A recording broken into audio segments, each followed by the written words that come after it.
On this episode of ResiWeek, Sony's commitment to CI, smart home insurance, and the battle for next week. All this and more on this episode of ResiWeek. The network for the AV industry. What are you listening to? This is AV. This is AVNation. This is AVNation. This is ResiWeek, episode 252. Work on, not in. Support for AVNation is brought to you by Vanco International. Learn the technology behind the award-winning EVOIP, AV over IP system. Become EVOIP certified today. And by Atlona, the go-to provider for AV signal distribution and control in corporate, higher education, and residential spaces. Welcome to this episode of ResiWeek, your weekly roundup of all the latest news and stories for the residential AV industry. I'm your host, Matt D. Scott for AVNation.tv. And this week, I am pleased to be joined by two of my close friends. First, we have Mr. Jeremy Glowacki. He is the executive editor at Residential Tech Today. How you doing, Jeremy? I'm doing well. Happy Thanksgiving. Apparently you celebrated, even though you're Canadian, because your wife is not from Canada. So that's awesome. I did. And no, she's not from Canada, but she's here now. So we double dip Thanksgiving. It seems very appropriate. It does. Yeah, good call. Yeah, it's fantastic. Two different kinds of cranberry sauce. None of the canned stuff. It was. We had three different types of stuffing. Ooh. Which was not a popular decision. It's a lot of carbs, but what is the third style? Because there's the wet in the bird. None of this has to do with tech. The wet in the bird, the dry outside of the bird. What's the third style? There was a more of a cornmeal type style that apparently was our future vice president's recipe that my wife had to do for political reasons. And I can get down with cornmeal. So it was like kind of like a southernish style, I think. I was going to say down here in Atlanta, it'd be some kind of a stuffing casserole. Yeah. That sounds interesting. That right there is Mr. Ken Eagle. He's the Senior Global Director of Training for Atlona. How are you, sir? Oh, I'm hungry now. I know, right? That's why I keep a little container of chips. So when you guys are answering questions, smart man, I can munch on the carbs that Jeremy doesn't seem to like. But I do. So there we go. All right. We're going to kick this off. Again, happy post-Thanksgiving. Hopefully you had a great week and you didn't spend all of Thursday night and Friday and Monday when we're recording this right now shopping online. And if you did, hopefully you supported somebody local, maybe, sort of. I tried. They didn't have what I wanted, so I went to the big box. That's how that works. All right. Gentlemen, let's kick this off with a story that comes to us from Residential Systems. After a 7-year hiatus, Jeff Goldstein has rejoined Sony Electronics. We touched on this a couple of weeks ago when this was originally announced. And this is a great interview with Cindy Davis about Sony's commitment to the channel. So read through the article. He touches on a lot of key things, going back to the fact that Sony was a founding member of the CD Association, and Jeff was involved even back then.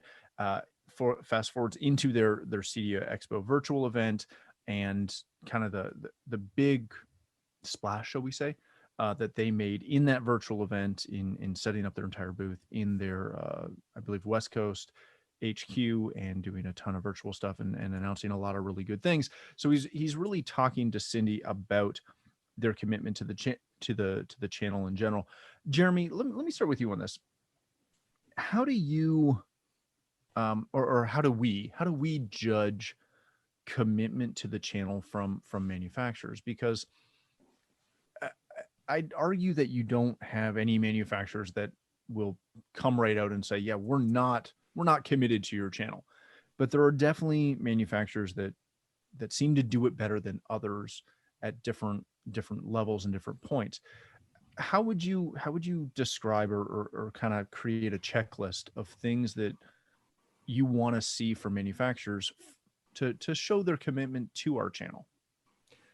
Well, it would clearly be easier for an integrator, a dealer to be able to answer all of those questions. But I would say that you would start with some sort of a dedicated communication line, somewhere to reach a person who is your channel contact, the supervisor of the channel, and to be able to get tech support directly as opposed to going through maybe the same line of communication a consumer would have to use.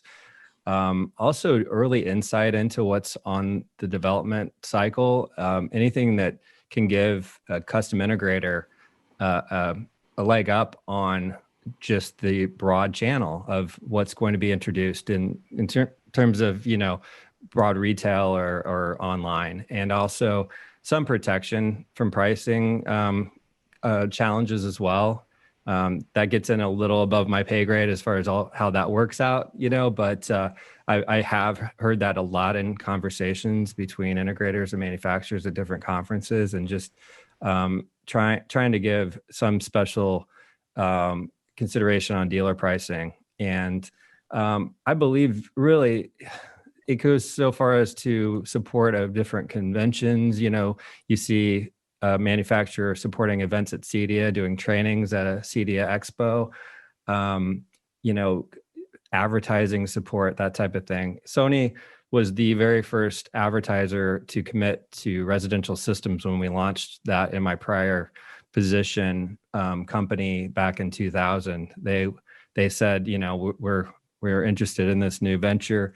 We want to help you get it off the ground. And they by having their support, it really connected a lot of dots as far as other financial support. So you see little things like that are gray areas you wouldn't necessarily think right off the bat, but just to have a big company like Sony, a big brand name like Sony, still sort of reaching down to a very small channel, which is the custom integration channel. But the further you think companies get away from the need for a channel like CI, it seems like the more they come back and realize we need this channel to help us get certain price point products sold to a certain consumer, and also maybe helping support a new technology that just isn't as easy to understand when it goes straight to retail, as opposed to working through a really dedicated person who's trained in how to explain that to the end user that they're selling to. Yeah, very good. Ken, I'd love to get your insight working for a manufacturer and as a prior integrator on how brands and manufacturers can commit to the channel and what that looks like from your perspective. But I'm also intrigued with one of the things that they highlighted kind of at the end of the article on the way Sony's kind of created some turnkey marketing things for their dealers. So if you could kind of give us some insight on commitment, but also speak to how vendor-driven marketing can really help integrators and how they can take advantage of it. Yeah. So Jeremy did a really good job touching on some really valuable points, I think, coming from the manufacturer into that CI channel. Certainly, I think you've got to do a couple of things off the top. You've got to have a great line of communication with those customers. That means they can get to their salespeople if they need to. They can get to tech support if they need to. They can get things resolved quickly, especially when they're out there on a job site and they need your support the most. So that's absolutely important. Having a window into the technology and the roadmap that's coming out. I can tell you from an Alona standpoint, we do quarterly webinars for our entire partner and integrator base to let them know what's coming out for that quarter, so they can count on those things. I think training is a really big component too. I'm fortunate enough to be able to run the training program at Alona, and this is I think a really key point. We've talked to a lot of dealers globally all over about this. Having the ability to get hands on the product, get hands on the knowledge, and to learn foundational information too. And what I mean by that is not just learn about my brand of products, but learn some industry knowledge, some technology knowledge that I really could apply to any job I do, to any technology or any of the brand that I work with. And I think that's important, that you build a base knowledge that they can share. Give something valuable away without expecting something in return just from your product. Support them, support their business, and create a partner. I think they really want that kind of a partnership. So I think that's very important. Another thing that, I can't speak to everybody out there, but I think something that's worked really well from my standpoint in working for two manufacturers in this channel is providing that kind of training at no cost. That's free to help make sure that the partnership, we have a give and take, and there are some tools and some basis for using my product and being successful out there in the market with that. So I think that's really important. I also think to really support the channel and have that commitment, there needs to be a program in place, a pricing program, something that the dealer can count on, a reason to come and buy from you, a relationship to have with you, and a reason to come back and continue to buy the products. That's important to have. And there's lots of ways to get that. There's ways to get that direct. There's ways to get that through distribution, which I think is also very important, because having a way to get your product out there in the market everywhere so that every dealer equally has a chance to get to it and have it when it's in stock when they need it is also very important. So those are some key things. And I think to your other point, Matt, about what can the manufacturer do from a marketing standpoint, maybe kind of sort of help those dealers. There's a number of things. Number one, whenever a new product is coming out, a new technology, anything's changing in the market, firmware, proactive communication to the dealer with tools, with training, with marketing resources, with templates, with emails that the dealer can reuse to go to their customer. I think it's real important to have some of those things out there. Some kind of a portal where a dealer can log in and get access to those things. And something that's been very successful for Alona that our marketing team has done here are create successful case studies from what our customers have been doing. So they've had great success. They've taken Alona out. And then we partner with them doing all of the work, taking all the photos, writing the article, taking the emphasis or the workload off of the integrator who's already busy, coming in, creating a case study to promote what they've done and to show how successful they've been with our brand and help other dealers use that same message and those same tools so they can be successful in their market. I think that's a real big piece too. I loved what you said about utilizing case studies. Yeah. I think it's something that for a lot of integrators seems like a tall task. And I know I've been a part of a few on both a marketing side, but also as one of the integrators. And it can be a lot of work, but it really allows you to showcase what you do in depth more than just, hey, here's an Instagram worthy shot of something that we did.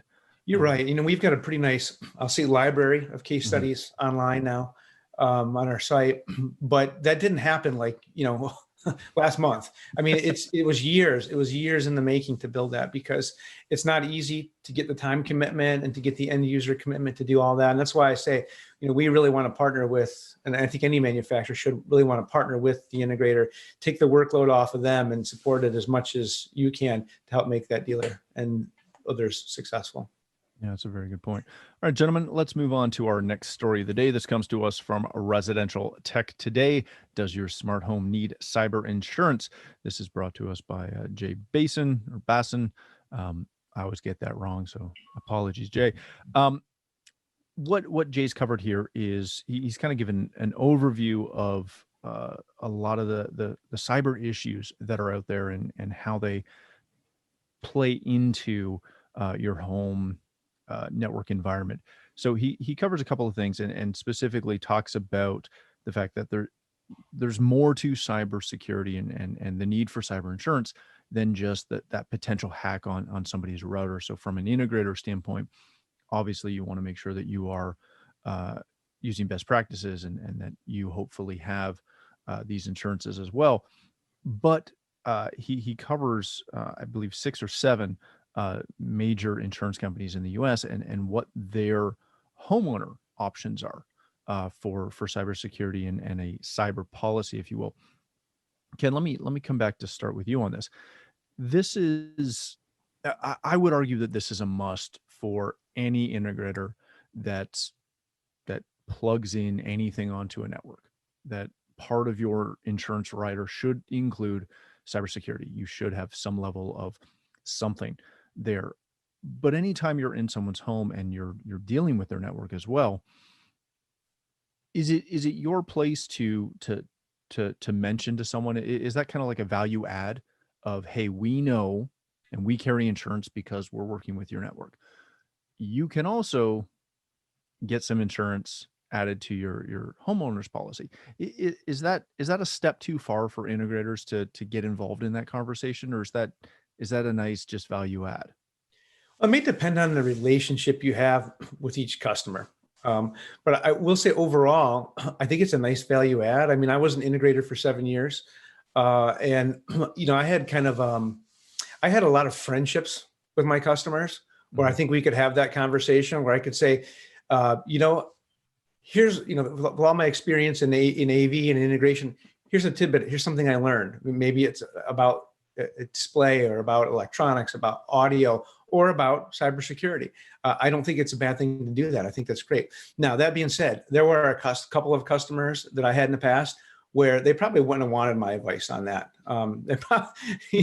They probably, were working in an industry or a business or something where, they were probably already 3 steps ahead of wherever my mind was at on that already. So, I think you got to know your audience when you're bringing that up.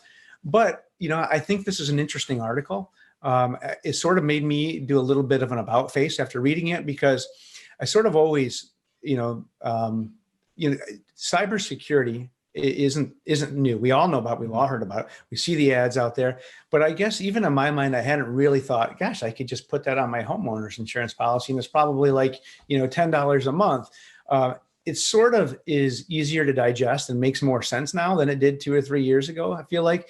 And more equipment in my house is online, and more integrators are working with their customers and putting more online. So I think it's definitely the right time to have that conversation. You have to approach it, I think, is probably like, as you said, a value add, because I don't think you're selling them anything or be expecting anything in return for this, because you're probably buying it through an insurance company, not through the integrator. But I think it's a nice, additional information to pass on to your customer because you care about them. Jeremy, is there any responsibility here? And I kind of use that. I want to use that word specifically because we go in and as integrators, a lot of times, to Ken's point, we develop really close relationships. Maybe not friendships all the time, but relationships with the majority of our clientele. We're on a first name basis. We have quite often alarm codes, access to cameras, access to all of these things. We know half the time we know where they put some of their most important possessions, because that's just how we deal with things. And we're involved at such a level. Is there any responsibility there, or should there be a responsibility there for integrators to, to touch on this fact as you're dealing with clients and that tidbit of information? Again, to Ken's point, I hadn't thought of this either. I had never thought, like, we have it for Omega, but I never once thought about, oh, I should put this on mine at my house. Is there a responsibility there? Well, I agree. This was, a revelation in terms of this article when it came in. I didn't assign this article.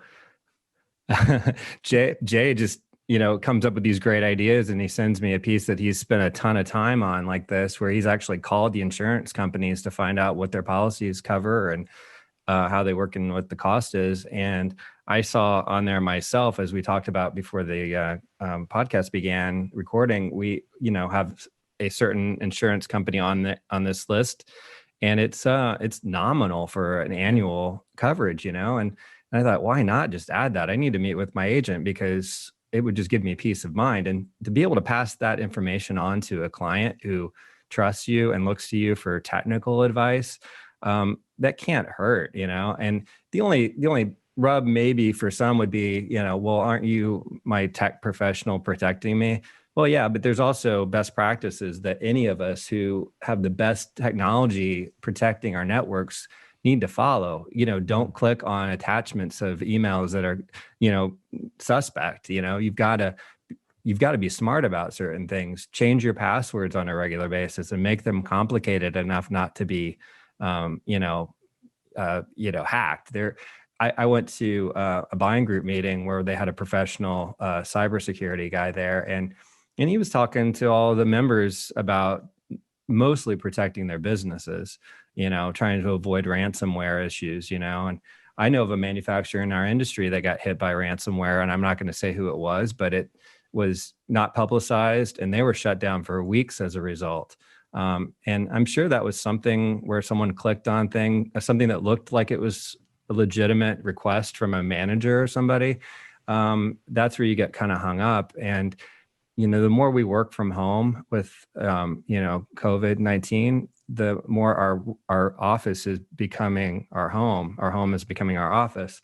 And we're dealing with a lot more professional, correspondence and Zoom calls and different emails and texts. And so I think there's just more opportunity for that to accidentally happen. Not only that, but our kids, doing remote learning, and there's just all kinds of added opportunities for something to go awry on the network. So to be able to give your client best practices to follow, and then say, oh, and if you really want to be safe, maybe consider the insurance that I just read about. This is a policy opportunity that, especially for the high net worth people, that's nothing, it's pennies, for any of us, but it'd be ridiculous not to consider it. So yeah, I think it's a great value add, and something that you're not required or responsible to do, but I think it would just be a good sort of citizenship kind of thing to say, hey, this is something you ought to consider. Yeah, very good. All right, gentlemen, let's wrap this up with a final story that comes to us from Residential Systems and a good friend of mine and a good friend of the show, Mr. Henry Clifford. The Battle of Next Week, Part 2 of View from the Trenches. In this article, Henry goes through a couple of things and how he likes to, I don't want to say take Fridays off, but he takes some time on Friday to deal with some things that aren't necessarily part of his day-to-day integration life. And in this article, he goes through a day that, he normally tries to step away a touch and prep for the following week. And it kind of fell apart and became this massive other slew of issues. So read through the story. It's a really good article. And if you've been in this business for any more than a minute, we've all had these days, as Ken's kind of smiling over there. Relatable. Yep, very much so. I feel like I had this last Friday too. Jeremy, let me come back to you and start with you on this one. I love the honesty that Henry always has in his writing, but I also love that first paragraph where he talks about the fact that he reserves Friday for writing and running and flying and other things that are not part of his day-to-day job, and it's his day to kind of have some space to think and step back and plan things out for the future. How important is it that we in the industry, in the business, where it is very, and don't misunderstand what I'm saying, I view this industry and this job kind of as a bit of a high stress situation, because you always have clients that have the world is falling, and there's always these big issues that seem to come up, especially now with COVID, because if your systems don't work, somebody's not going to school, somebody's not working, all of these things. How important is it to take time to plan for your next week, your next month, and not to just fly by the seat of your pants all the time, reacting to things? I think it's one of the number one responsibilities of a president or CEO of a company, CEO in particular. And you hear it over and over again from veterans of this industry who they preach the Michael Gerber book, I believe it is, that I think he's the one that says to work on your business, not in your business, as a CEO. I believe that's his quote. I was trying to find it real quick, but anyway, it's a very apt phrase that a lot of integrators who are trying to be better leaders use. And that simply means, you once were the guy out there pulling the cable, you climbing through the attic. But now you need to step back and be the visionary, the one that guides your team and sees the things ahead that are coming that are going to perhaps be challenging in the coming week or month or year, and strategize, like when you see that there's a dip in orders or projects on the horizon, like he was saying there, that they're doing really well right now with actually working on projects, but there was a little blip in the schedule where it doesn't look like there's much booked for the next few months ahead. And that's troubling. But if you're in the middle of a project and you're not like looking ahead, you're not going to know that needs to be remedied. But you know, even if you are sort of stuck in the day-to-day, putting out fires, and you know, no one's perfect, no one can be a completely step away kind of CEO in a small company. To be able to dedicate that time and to just think for a day or so, I mean, that to me is great for anyone. Just to be able to breathe and to actually absorb what is going on around you and do some planning, and not just be reacting all the time. It's a great goal, and I think very necessary, especially in a small business. Yeah, very good. Ken, I've left the easiest and hardest question of the day for you. All right. You're welcome. How do you find the time to do it? How do you dedicate the time to planning or deal with things? You're right. That's an easy and a hard question at the same time. So easy question is to sit down and make you got to write it out. Okay. That's the easy way to say it. You got to put that plan down that says, this is what I'm going to do. This is where I intend to do it, when I intend to do it, and how I intend to do it, and get your ducks in a row to make it happen. But we all know things don't go as planned, especially when it is a small business and you wear several hats and you're in a pandemic. Things don't go the way they need to. So while you have to write it down, you have to build some flexibility into that as well, so that you have checkpoints along the way where you can make some changes if you need to. That's the only way, that you're really going to be able to make time and dedicate to it, is if you commit yourself to it and it's in writing and it's there.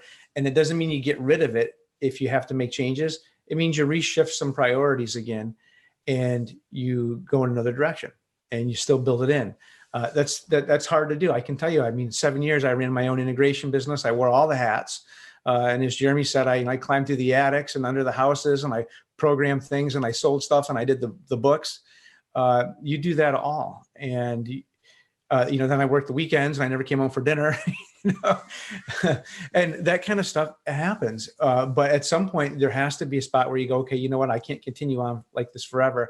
What steps do I put in place to build that time to make those decisions? And maybe the first step is reaching out to somebody who's had success with it and talking about it and getting some ideas about it, and see if you can go from there.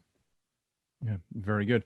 All right, gentlemen, let's leave it there. Thank you both so much for joining us. Ken, if people want to connect with you, learn more about Athlona, where can they do that? You can always catch me at ken.eagle, E-A-G-L-E, just like the bird, at atlona.com. Or you can check us out at atlona.com on the website. Click on training. You'll find me and my whole team there with all kinds of cool resources, all free, by the way. Excellent. Thank you, my friend. Mr. Glowacki, if people want to connect with you, subscribe to Residential Tech Today, where can they do that? They should go to restechtoday.com. Please definitely subscribe to the magazine, but also check out the little click down menu for our podcasts. I host a weekly podcast that I talk to industry professionals, sometimes inventors.